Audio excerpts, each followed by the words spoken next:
Está con nosotros para hablar sobre este tema, la defensa de las instituciones del Estado, el pastor Pedro Reyes, y con nosotros el abogado Rigoberto Espinal Irías. En primera instancia, pastor Pedro Reyes, bienvenido al programa Por un Honduras con Honra. Muchísimas gracias, hermano Isaac, abogado, qué honor estar con usted y bendecir Honduras. Gracias por este espacio para traer una palabra de fe y de esperanza. Creo que esta es la hora, es el momento de levantar la voz por todas las instituciones del Estado que son las que regulan la conducta y nos hacen vivir y convivir como seres humanos.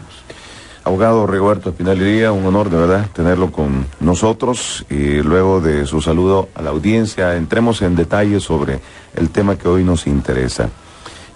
Realmente, ¿qué son las instituciones del Estado y por qué los hondureños debemos defenderlas a fin de cumplir lograr que se cumpla este primer artículo de la Constitución de la República? Bienvenido, un honor tenerlo entre nosotros. Muchísimas gracias, agradezco mucho esta invitación que da una oportunidad para poder comunicar a nuestro pueblo algunos conceptos que son necesarios para entender cuál debe ser nuestra conducta como ciudadanos. En principio y rápidamente puedo decir que el Estado no es una simple concepción jurídica, un concepto, una especie de ficción. El Estado eres tú, es cada familia, cada persona, cada ciudadano hondureño. Somos nosotros, la sociedad hondureña, que organizados políticamente y asentados en este territorio que hemos definido entre nuestros países vecinos, eso es el principio material de lo que llamamos el Estado. Es decir, cuando pensamos que el Estado anda mal, que el Estado no tiene un sentido de equidad, que el Estado no hace justicia, somos nosotros los seres humanos los que estamos fracasando en ese propósito de ser equitativos, de ser justos. Si tú eres democrático en tu propia familia y respetas los límites de tus hijos, los cónyuges entre sí, de los vecinos, y nos tratamos todos con respeto, con amor, con verdadera comprensión humana, entonces la suma de estas conductas nos daría un estado armonioso, un estado donde las cosas se resuelven con dignidad. Pero, por otro lado, en esta construcción jurídica, el Estado se piensa como una persona jurídica que tiene deberes y tiene derechos. Entre sus derechos está el del monopolio de castigar, el monopolio del uso de la fuerza. Solo el Estado puede imponer castigos. Ninguno de nosotros está autorizado para hacerse justicia por sí mismo. Entonces encontramos que hay órganos especializados en decidir en un conflicto quién tiene la razón, a quién le corresponde un derecho determinado, y ahí tenemos esas instituciones que se organizan en juzgados, en tribunales de justicia, y que culminan siendo un poder del Estado, el poder judicial. Este poder judicial tiene independencia, tiene su propia autonomía de actividad. Ningún otro poder puede imponerle decisiones. Y cuando otros poderes tratan de interferir en la acción, en la actividad de jueces y magistrados, entonces se produce un conflicto y alguien tiene que traer armonía en este sentido. Por otro lado, nosotros no podemos poner nuestra voluntad sobre nuestros amigos, sobre nuestros vecinos. Si queremos reglas que sean observadas, eso le corresponde al poder que tiene la atribución de crear las leyes, modificar las leyes e interpretar las leyes. Eso es el poder legislativo, que nosotros lo concebimos en una sola asamblea, que es una asamblea legislativa que llamamos Congreso Nacional, y esos son los diputados. Mucho ojo, cuando usted escucha la palabra de un gobierno parlamentario, eso quiere decir que en el Parlamento se decide la vida económica de un país, y que en el Parlamento es el que nombra un primer ministro, que es el gerente general de un país y es el que responde por los gastos públicos, etcétera, etcétera. Nosotros no tenemos un gobierno parlamentario, nosotros tenemos otro tipo de gobierno.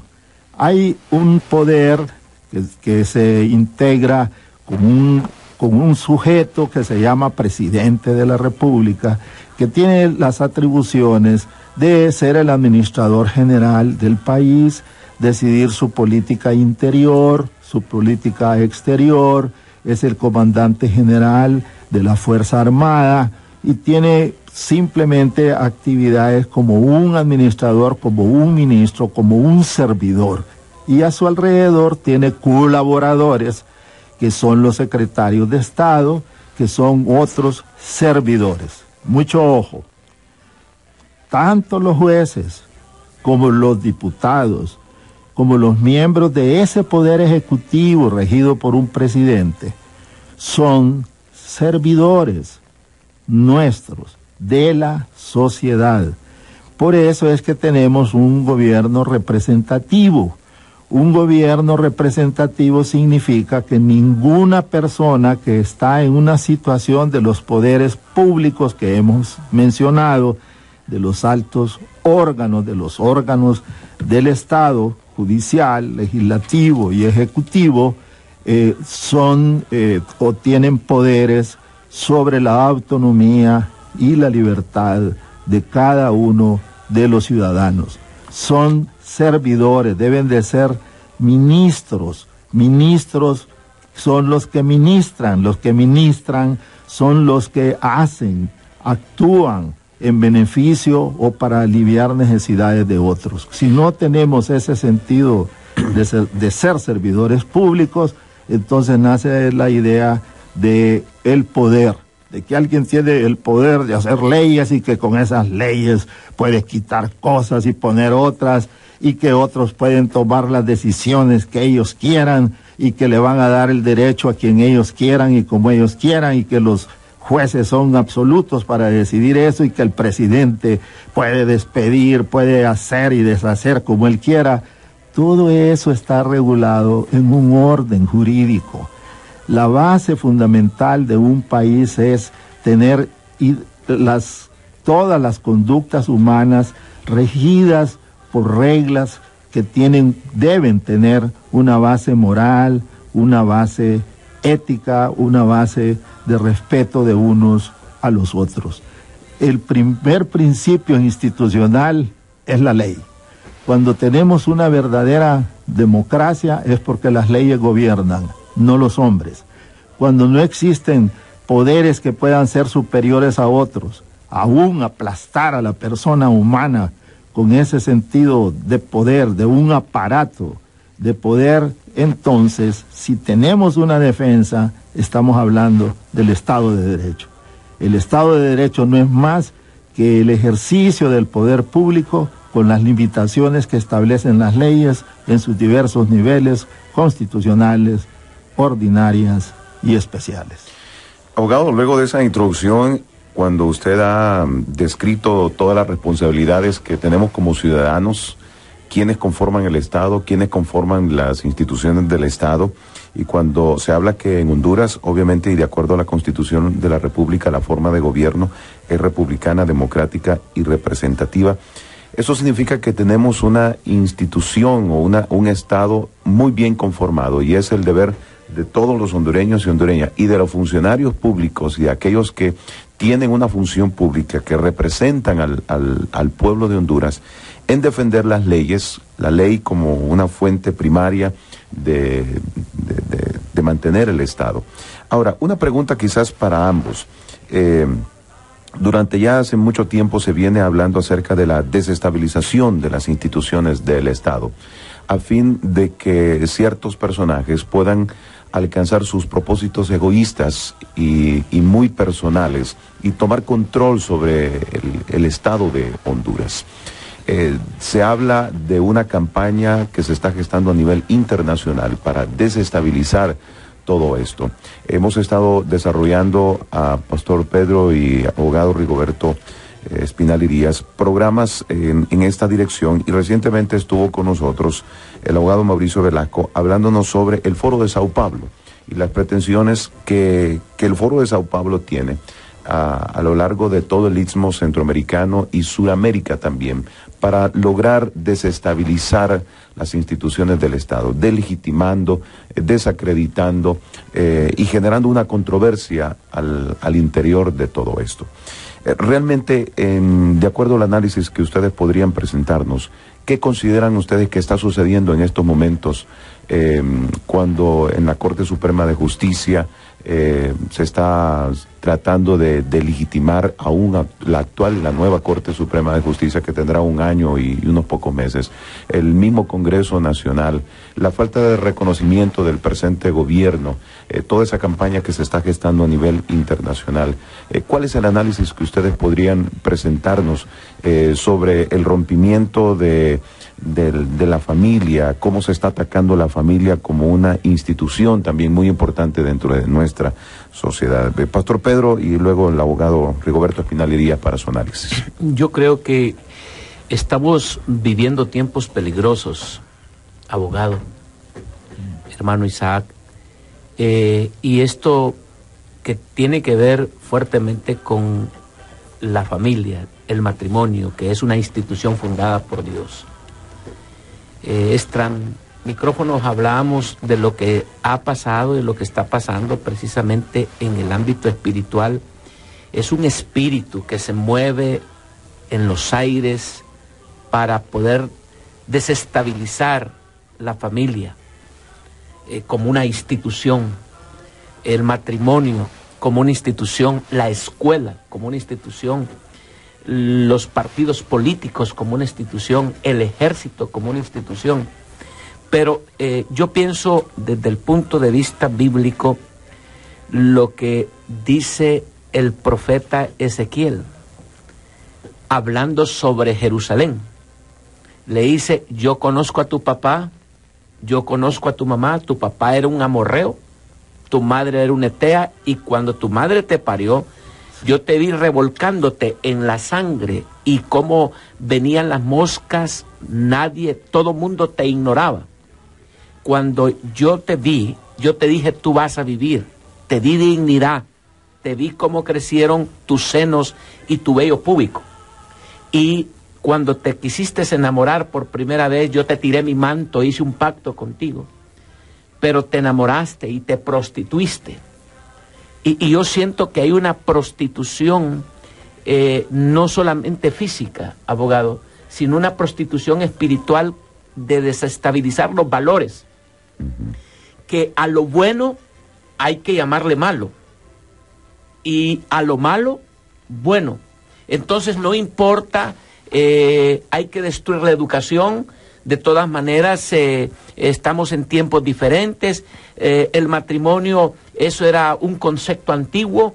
La familia, yo creo que cada quien tiene que vivir su forma de ver. Yo creo firmemente que esos son conceptos que debemos de pararlos. Y todo esto tiene que ver con todos estos aires que se han movido allá en América del Sur para venir a desestabilizar la educación, el matrimonio, la familia, y que nadie cree en nadie. A mí me sorprende que el CNA en Honduras, en una de sus trabajos de investigación, sostiene que el 90% de los hondureños no creen en nadie, no cree en su prójimo, no cree ni en él mismo. Entonces, eso estamos muy vulnerables. Es en el momento ahora donde debemos levantar la voz. Nadie está creyendo en nuestros políticos, nadie está creyendo en la Corte Suprema de Justicia, nadie está creyendo en el Ministerio Público. Tenemos que recuperar esos valores. Toda institución que está en nuestro territorio, como bien lo explicaba el abogado. El Estado tiene esos tres elementos: territorio, población y poder político. Tenemos que fortalecerlos, y tenemos que fortalecerlos desde el punto de vista espiritual, y tenemos que decir que toda autoridad es puesta por Dios, porque así lo explica la palabra, que ninguna autoridad es improvisada, toda autoridad es puesta por Dios para castigar al malo y para proteger al bueno. Yo creo que tenemos que levantar la voz y decirle a nuestro pueblo: estamos viviendo tiempos peligrosos y ha llegado la hora, el momento de proteger nuestras instituciones. El Congreso, yo creo que en el Congreso, como bien lo explicaba, donde están los diputados, no tenemos un primer ministro, pero allí se rigen las leyes que nos dan ordenamiento a la conducta del ser humano, y también se protege la vida del hombre. Lo mismo el Poder Judicial, donde se va a castigar al malo y se va a proteger al bueno, el Poder Ejecutivo que administra, que es el gran administrador, pero todos ellos están siendo pagados por nosotros, es decir, son empleados de nosotros. Y eso es una concepción que quizás el pueblo no ha entendido en la defensa de la institucionalidad. Abogado, su análisis sobre mi consulta.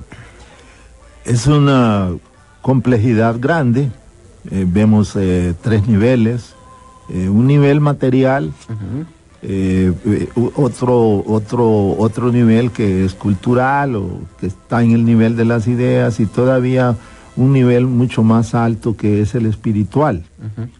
En el nivel material encontramos un mundo globalizado, un mundo industrializado, en donde los combustibles y el petróleo se vuelven de un valor incalculable, mucho más allá del que tenían antes de la Segunda Guerra Mundial, y precisamente el triunfo de los aliados fue tener combustibles cuando el nacionalsocialismo no tenía suficiente petróleo, y hubo una gran batalla por apoderarse de los pozos en Bakú. Los rusos llegaron primero, no llegaron los alemanes, etcétera, etcétera. Pero ahora el petróleo es un factor que establece directivas a las grandes naciones. Usted, por ejemplo, que nos escucha, se habrá preguntado por qué Estados Unidos no ha reaccionado con mayor severidad ante los ataques que hace Hugo Chávez, el presidente de Venezuela, en las Naciones Unidas, señalando que el jefe de Estado en los Estados Unidos es un hombre salido del infierno y que huele a azufre, y lo ha insultado y lo ha amenazado, y ha traído en 2 ocasiones ejércitos rusos a hacer ejercicios militares en Venezuela? Y en estos momentos hay una gran preocupación por las grandes cantidades de dólares gastadas adquiriendo armas en China. Se habla hasta de un submarino, que ya llegaron los primeros aviones propulsión a chorro y que lanzan misiles.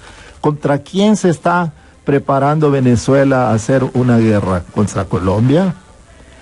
Y si Colombia es un aliado directo de los Estados Unidos y Estados Unidos tiene la misión de defender a Colombia, ¿es contra los Estados Unidos?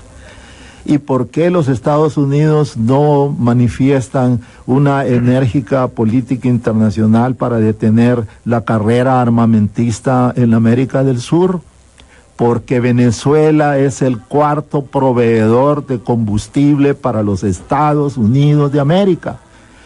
Porque ocupados en Afganistán, en Pakistán, en Irán y en Irak, entonces necesitan combustible. Y esa parte, esa 4ª parte, viene de Venezuela, entonces no pueden romper así nomás sus relaciones con Venezuela. Ahora bien, en ese aspecto material, la lucha contra el dólar, el problema de los petrodólares, este nuevo equilibrio en el mundo. Pero en el mundo de las ideas, se traen ideas que ya demostraron que no son prácticas, que no había verdadero pragmatismo en el llamado socialismo científico de Carlos Marx y de Engels, El gran fracaso de la Unión Soviética se debió a que todo era una gran mentira de una supuesta democracia donde los ciudadanos pueden decidir por sí mismos y directamente su destino a través de los soviets, de los consejos. Eso nunca fue cierto. Lo cierto es que siempre hubo una persona con un solo poder en sus manos, y esa persona se llamaba el secretario general del Partido Comunista de la Unión Soviética. Y así pues la Unión Soviética se hizo pedazos porque no tenía una verdadera democracia, porque no tenía un desarrollo cultural apropiado, porque no pudo hacer una integración de esas comunidades con más de 25 lenguas distintas y con más de 7, 8 etnias diferentes. No hubo una integración porque lo que existía era una élite de poder disfrutando de todo. Pero en el aspecto espiritual es donde la batalla que se está librando es más invisible y va a ser más perniciosa para la humanidad misma. A ese nivel se dicen cosas como estas: si destruimos alguna zona con bombas atómicas, eso no importa, porque eso lo podemos reconstruir. Si China es un país superpoblado, puede hacerle la guerra a todo mundo, y aunque perdieran 30, 40, 50 millones de habitantes, el mundo seguiría siendo igual, porque habría suficiente gente.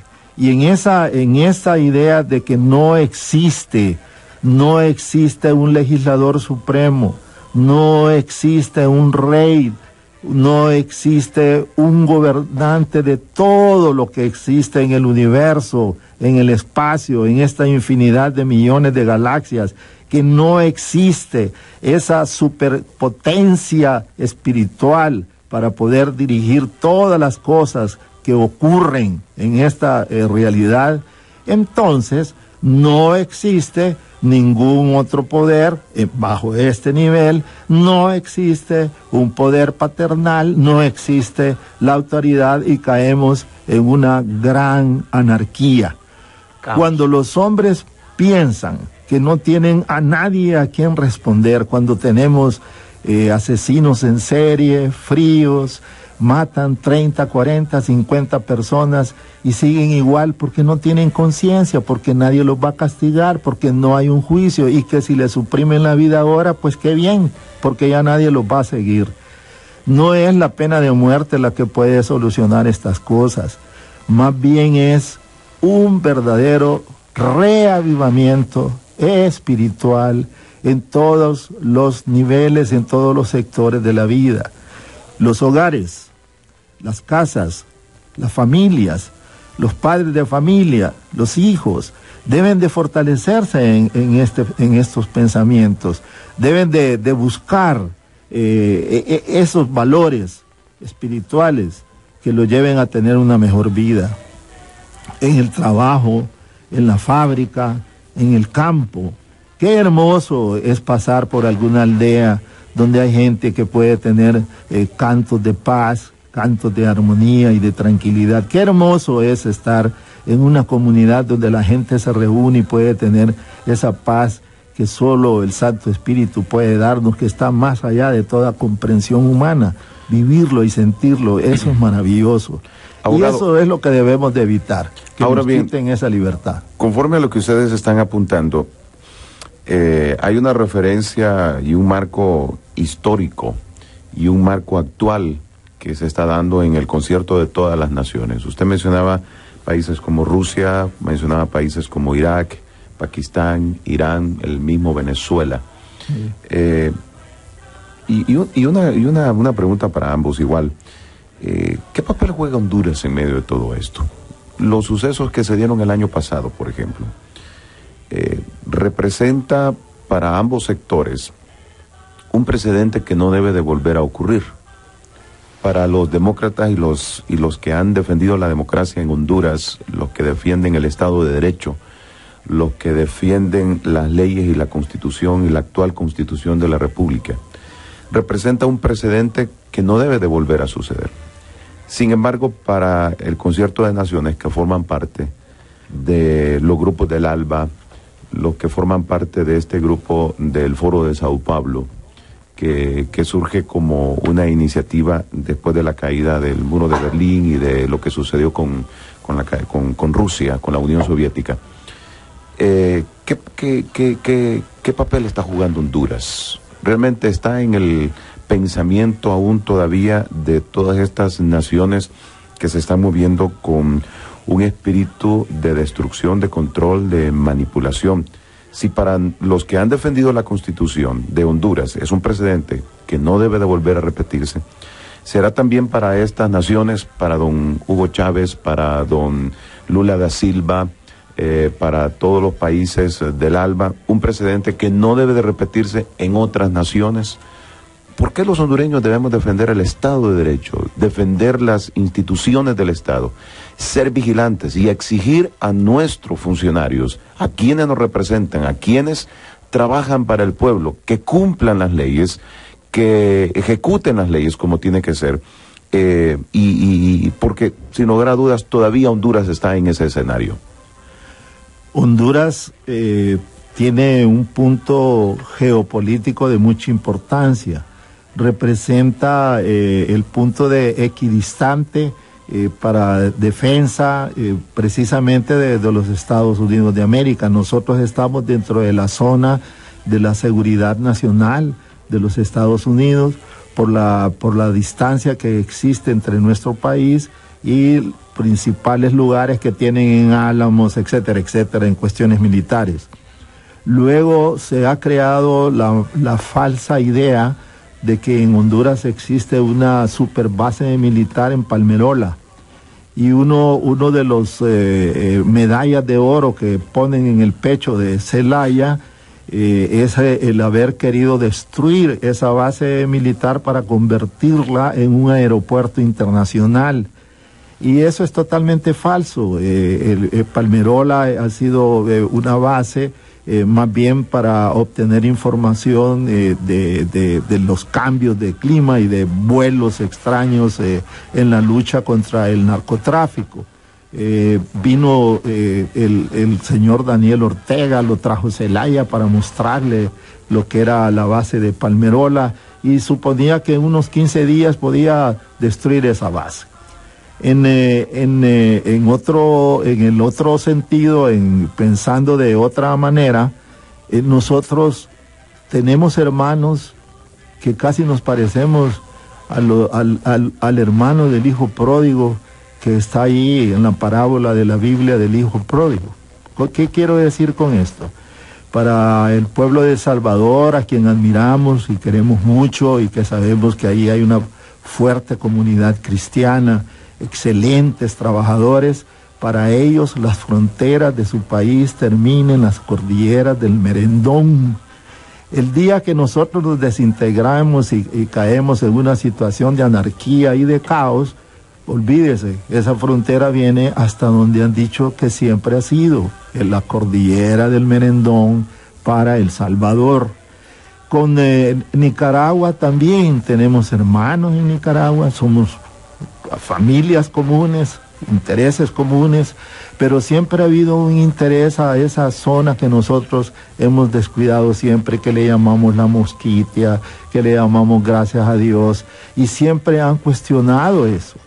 Por eso un artículo de la Constitución que prohíbe revisar las fronteras y ceder espacios y reconocer tratados territoriales fuera de los que nosotros ya hemos aceptado, es un elemento llamado pétreo. Cuando uno de los ministros de Zelaya pedía que revisáramos las sentencias que tenemos con Nicaragua, se le dijo no se puede porque es un elemento pétreo, entonces hay que cambiar los elementos pétreos. Entonces hay intereses territoriales sobre Honduras, de nuestros próximos vecinos. Honduras, si no se fortifica espiritual y materialmente, si no cobra su identidad nacional y la usa con propiedad sobre valores éticos, morales, firmes, vamos a ser como una especie de colonia, igual parecido a lo que pasó en Europa con el territorio polaco, que fue dividido por distintas fuerzas. Luego, pensemos en Venezuela. Venezuela mira a Centroamérica como su granja, como su lugar donde puede cultivar verduras. Venezuela no tiene un suelo apropiado para producir tomates, chiles, cebolla, no puede producir repollos, y entonces pensaron de que Honduras podía hacer ese campo, y entonces había que dar unos $7 millones para Banadesa, que se invirtiera en los agricultores, traer 80 tractores para que se los dieran a los agricultores, y que todo eso se iba a producir en vegetales para llevarlos a Venezuela, que no tiene esa capacidad de producción. Mientras tanto, de Nicaragua se llevan la carne, se llevan la leche, se llevan el queso, y tienen ahí un fuerte aliado militar por cualquier movimiento que haga. Entonces hay un interés real, material, de Venezuela, de tener influencia en otras zonas que le sirvan para tener su propio huerto. ¿Todavía están los planes de Venezuela, Honduras? Sigue, puesto que yo he escuchado frases de Hugo Chávez diciendo que nosotros debemos de respetar a nuestro presidente, y que ese presidente solo tiene un nombre y se llama Zelaya Rosales, y que mientras ese presidente no venga a hacer política a su país, no merece ningún país, que ningún país nos reconozca. Entonces, la batalla diplomática ha sido grande. La batalla militar será después. Venezuela se está preparando, se está armando. Incluso tanto mal produce esa presencia de Hugo Chávez allí, que ha generado un movimiento de narcotráfico increíble que se extiende hasta el África. Ya no solo les preocupa traer toneladas de coca hacia el norte, hacia Estados Unidos, ni hacia España o hacia Italia, Alemania, sino que también están invadiendo el mercado africano. Entonces, como nosotros estamos en una especie de red, de puente aéreo, aquí en un año habían aterrizado más de 14 avionetas, tenemos campos clandestinos de aterrizaje, y alguien de seguridad me explicaba hace poco que la gran lucha en el Bajo Aguán, esas invasiones de que oímos hablar, no son tanto un conflicto social como una tendencia de los narcotraficantes de tener dominada completamente una zona donde supuestamente existen muchos campos de aterrizaje dentro de esas plantaciones ahí de la palma africana. Este es un problema grande, porque se ha unido la narcoactividad con la política, con la geopolítica, con los conflictos de las relaciones entre las naciones. Se ha hecho una combinación bien extraña, y lamentablemente los Estados Unidos están en esa historia también. Este fue el problema de Oliver North. El problema de Oliver North es que aprovechó la venta de droga para tener capacidad económica y comprar armas y entregárselas a Irán en un momento en que se pensaba de que había que ayudarle a Irán para mantener equilibrio en el Medio Oriente. Entonces se usó un medio ilícito. Por eso, dentro de nuestras instituciones, yo he sido un firme portavoz de decir no a estrategias sucias, inmorales, contrarias a las leyes, para hacer una buena obra. Es decir, Oliver North cometió delitos, según él, para hacer una obra maravillosa en defensa de los intereses de su propia patria, Estados Unidos. Yo creo que eso de los agentes encubiertos y todas esas cosas, no debemos usarlo. Y eso precisamente lo que decía usted, Pastor Pedro, que a lo bueno llaman malo y a lo malo llaman bueno. Pastor, se escucha, y el abogado Rigoberto acaba de decir que Venezuela se está armando, y esta combinación de la política, el narcotráfico, no tiene otra respuesta más que las mismas pretensiones de las que ya hemos conocido que tiene el Foro de Sao Paulo, donde incluyen grupos guerrilleros, grupos de narcotraficantes, incluyen países y sus intenciones y pretensiones para extender su poder y su dominio para Sudamérica y Centroamérica pues son vigentes y esas actividades se generan a través de estos grupos que conforman el mismo Foro de Sao Paulo. El pueblo hondureño tiene que leer un poco más acerca de esto, de cómo está conformado y cuáles son las pretensiones del Foro de Sao Paulo.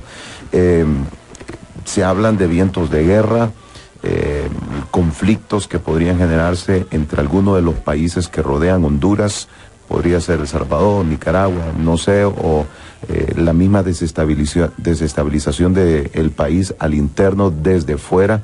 Venezuela, el mismo señor Miguel Facusé denunció que las tierras en el Bajo Aguán que se le han invadido, hay personas con acento cubano y acento venezolano. O sea, hay algo que está sucediendo en el país y que debemos tener ese olfato para captar y percibir todo lo que está sucediendo, que nuestras entidades del gobierno, nuestras instituciones del Estado no estén consintiendo, no estén desapercibidos ni ignorantes sobre algunas maquinaciones que se están dando para desestabilizar este gobierno y sus instituciones. Pastor Pedro. Yo quisiera más enfocarme en las tentaciones de Satanás a Jesús, del capítulo 4 de Mateo. Y es muy interesante la pretensión de Satanás, sus ofrecimientos hacia el Maestro. Le dice, todos los reinos de la tierra serán tuyos si postrado me adorares. Yo creo que hoy tenemos un gran desafío, tanto para el Poder Ejecutivo, que rectora don Porfirio Lobo Sosa, y al Poder Legislativo, donde está el abogado Juan Orlando Hernández, y el Poder Judicial, donde está don Jorge Rivera Vilés. Tenemos un desafío. Creo que el ofrecimiento satánico sigue. Si postrado me adorares. O sea, usted dice que todo lo que está pasando es espiritual. Para mí hay una fuerza poderosa espiritual que está en los aires, que está afectando a la familia, que está afectando a nuestros gobernantes, y ahí es donde tenemos que tener el discernimiento. Porque hoy, por ejemplo, la espalda que nos ha dado la espalda, la ayuda internacional, entonces ellos tratan de obligar al gobierno, especialmente el hondureño, para que haga esto, haga lo otro, para que se suelte la ayuda. Entonces, esa es una forma, adórenme, arrodíllense, hagan cambios, destruyan esto, destruyan lo otro y tendrán esto. Y a mí me parece que eso no podemos nosotros darle, yo creo que tenemos que tener dignidad. Si Dios ha tenido cuidado de nosotros, hasta el día de hoy lo seguirá teniendo. Yo quisiera terminar leyendo esta palabra, porque para mí la palabra es fuente de fe y de esperanza. Dice este salmo, que es uno de los poemas, hablando e inyectando fe a nuestros hermanos y hermanas que nos escuchan. Dice, por cuanto en mí ha puesto su amor Honduras, yo también la libraré. Le pondré en alto, por cuanto ha conocido mi nombre. Me invocará y yo le responderé. Con ella estaré yo en la angustia, la libraré, la glorificaré, la saciaré de larga vida y le mostraré mi salvación. Ese es mi deseo, esa es mi oración, y creo que Dios es bueno, y aún en medio de toda esta atmósfera, de este clima, de esta zozobra, Dios va a poner su mano. Y Dios tiene el control, y Dios tiene el dominio, y si el Foro de Sao Paulo es tan poderoso como lo ha explicado el abogado de todas sus estrategias, yo creo que mi Dios es más grande, y bajo el amparo del Altísimo estamos, y Dios tendrá cuidado de nosotros. Tengo un minuto para cerrar el programa. Creo que ha sido muy interesante escucharles. Abogado, algunas conclusiones que usted desea apuntar. Sí, yo estoy convencido que el nivel espiritual es precisamente el que debemos de mejorar. Allá en los años 80 vino un famoso predicador y decía de que Honduras estaba llamada para una misión especial, que Honduras tenía un destino por delante muy grande y muy importante, y parece que hemos sido testigos de parte de ese destino, decirle no a una tendencia de intervencionismo y dominación de un grupo de estados sobre otros que no comparten sus mismos valores y su mismo desarrollo espiritual. Muchas gracias, abogado Rigoberto Espinal, por habernos acompañado. Pastor Pedro, también gracias por sus conclusiones. A nuestros oyentes, mantengamos vigilancia y orando por nuestra nación, orando por nuestros gobernantes, y que Dios bendiga a Honduras hoy y siempre. Gracias por haber estado con nosotros. Amén. Amén. El diente de león es una planta herbácea cuyo fruto semilla tiene penacho piloso que permite al viento dispersarlo. La inflorescencia del diente de león ilustra el año 2010 como el año de la buena nueva, porque pensando en el reino, cada uno de nosotros es preciosa semilla de multiplicación. Así que sopla el viento del Espíritu, dispersándonos para ser sembrados en todos los campos. Como mi Padre me envió, así también yo los envío a ustedes. Juan 20:21. 2010, año de la buena nueva en la Iglesia Cristiana Vida Abundante. Centro de Salud Integral SOE. El Centro Oftalmológico Vida Abundante Coba ahora es Centro de Salud Integral SOE.